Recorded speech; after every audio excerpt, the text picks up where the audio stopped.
Hey guys, welcome back to the Comicave. I'm Zach. And I'm Thomas. Today we're going to be reviewing Amazing Spider-Man 2. I'll be giving you some recommended Spider-Man stories, so stick around for that.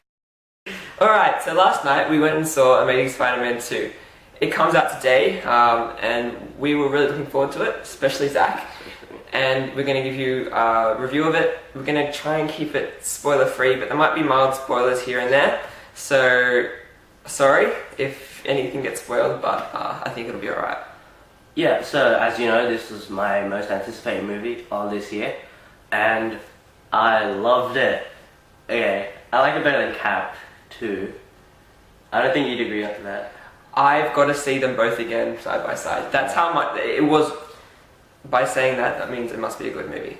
I couldn't really find the bad things about it because of the emotional roller coaster it took you on. It was an emotional roller coaster movie. You were so focused on what was happening, you couldn't focus on the negatives. Yeah, on the negatives and the cinematography. That being said, I saw some things, and I'm sure you did as well. Yeah, I did. We're not just going to talk about how good it is. We will do the good bits and the bad bits. You want to start with characters? Characters. Alright, so there were multiple characters in this, and 3 bad guys, 2 main ones. Yeah. So that was Electro and the Green Goblin. Yeah, so like the main characters, Gwen Stacy, Peter Parker, Aunt May, who else came back? There weren't really that many recurring. But those 3, you've seen the first movie, they were basically the same characters here. Yeah. Better performances though. Better performances, I definitely agree. I was sold on Gwen Stacy. I was a Mary Jane person. I'm sold on Gwen Stacy now. Andrew Garfield was phenomenal. Mm-hmm. And I actually do like the new Aunt May now. You didn't like her in the first movie? I still didn't like her because I'm so set in my ways from Spider-Man.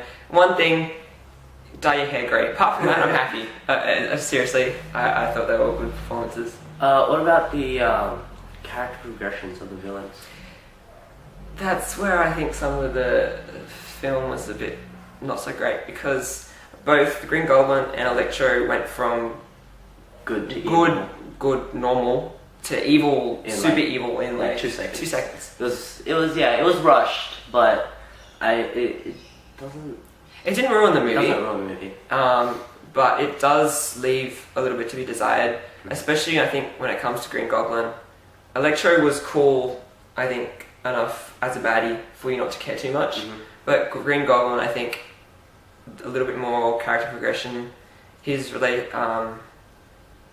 Harry Osborn's relationship to Peter Parker went from good, and then of course, as he went down the dark road, it was gone really quickly. Yeah, it disappeared.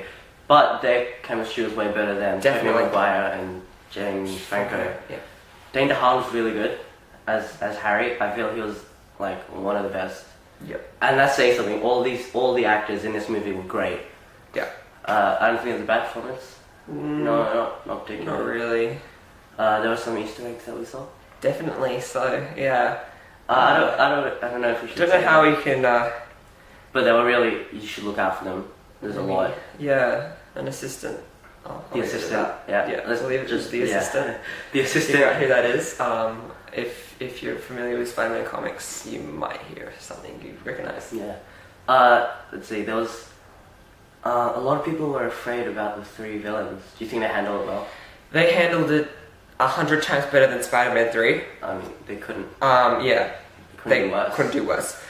The thing they did was they made 2 the main villains, and then they had another guy who was important, but not as important to the overall story. He was just there. He was there, and he was cool, but he wasn't the main thing. Yeah, they didn't overuse the characters. They didn't like shove them all down your throat. No. Make you have to watch them. It's like you wanted to see them there. Yeah, it's like in Spider-Man 3 they had Harry Osborn become the new Goblin. They had Sandman and they had Venom, all doing character progression at the same time. It was too much.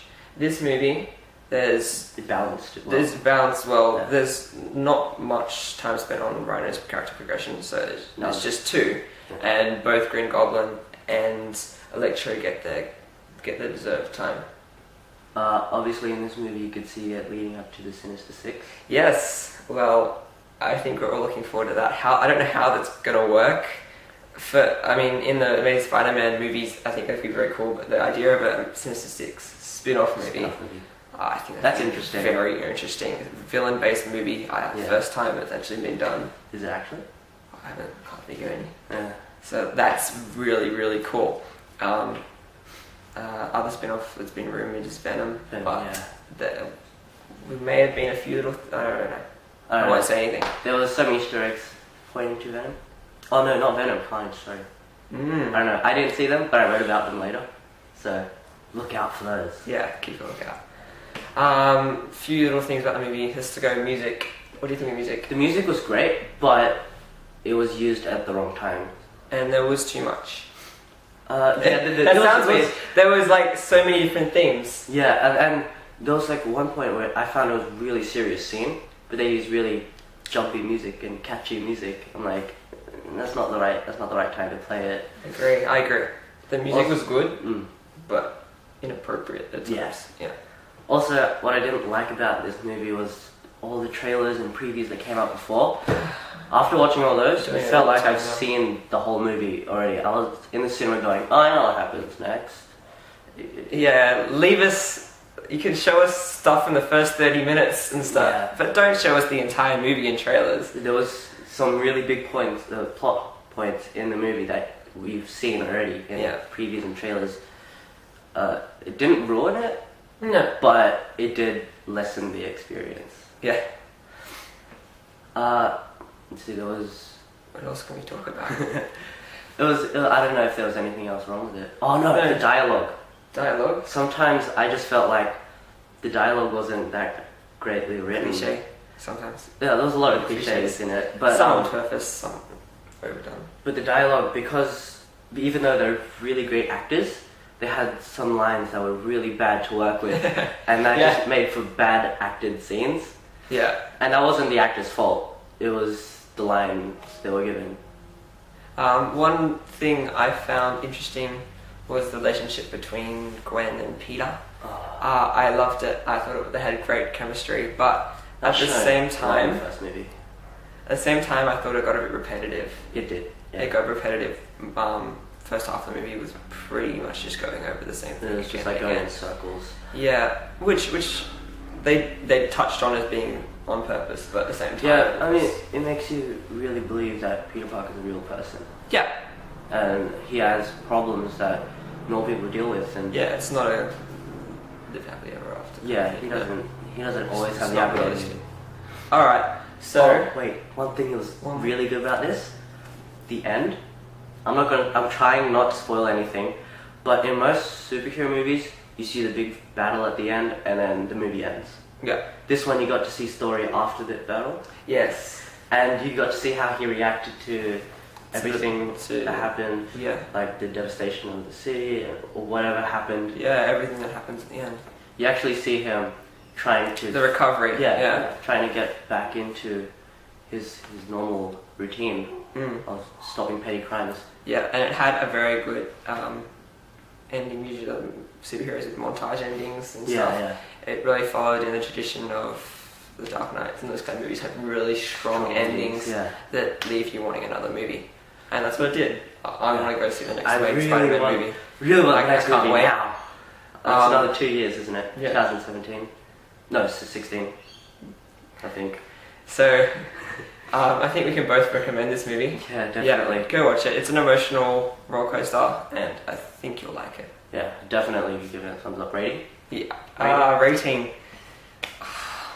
This is hard because I've only seen it once, and it's always hard rating a movie that's emotional first time you see it. I'd probably give it 8. Really? 8.5. 8.5, yeah. I don't know. I love the first one. I love this one even more.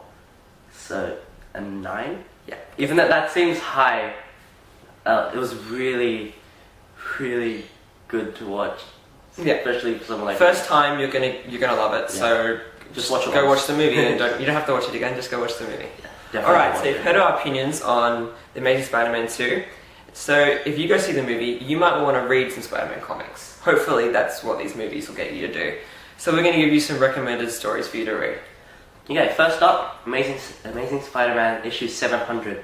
The last issue of the Amazing Spider-Man title. So far. It's coming back soon. Yeah. But last issue, roles reversed with Doc Octopus. Yes. It's a really good story. You should probably go read it. Speaking of Dr. Octopus, Superior Spider-Man, that's still ongoing. Issue 31 coming out this week. It's finishing soon, so you've got a story from issue 1 to issue 31. Yeah. You can read the entire thing. Or just get the volumes.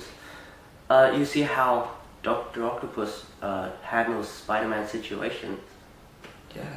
How he would do Spider-Man's role. Yeah, it's an interesting story. Another more classic storyline, Spider-Man Blue. This is a storyline that relates back to a previous occurrence in Spider-Man's life.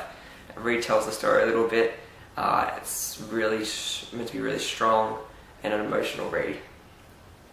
Another one is Spider-Man during Civil War. So that happened throughout the Amazing Spider-Man and the Spectacular Spider-Man titles. This showed actual really big character progression for Spider-Man as he went and made his identity public and see how that would affect him. Sadly, they did reboot that. It doesn't exist anymore. But it was really interesting at the time, and it's a good thing to check out. So hopefully you enjoyed our Spider-Man themed episode. Make sure you go watch The Amazing Spider-Man 2. It's definitely a good thing to spend your money on. And if you love the movie, go check out some comics. That's where the story comes from, so you can follow on your love for Spider-Man in those comics. Yeah, so we'll see you guys in the next video.